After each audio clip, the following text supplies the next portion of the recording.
In this video, we will be assembling and installing the RR2521 hydraulic infeed. Remove the pin from the machine. With the unit on the floor upside down, you can install the first support leg. The infeed can now be attached to the front of the processor with the pin from earlier. This is easier if you have another person to help.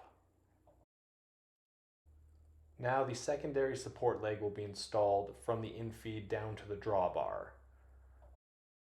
Lift up the infeed slightly to get the support bar up and over the drawbar.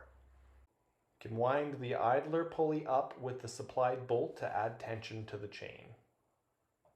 The control valve will now be mounted on the front of the processor with the provided and threaded holes.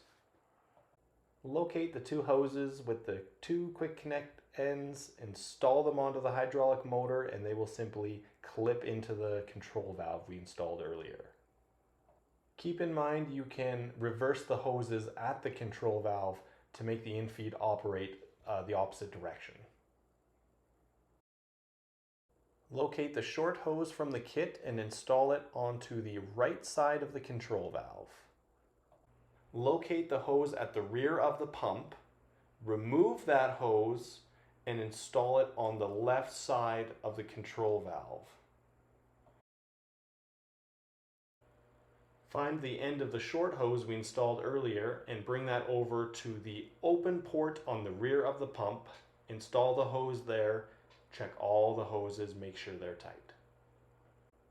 The handle can be threaded onto the control valve using the jam nut to lock into place. The last step, the front tongue jack needs to be moved back along the drawbar. There are a few places the jack will fit, but it does have to be close to the base of the drawbar, and that way the handle will not interfere with the infeed when trying to jack up the front of the unit.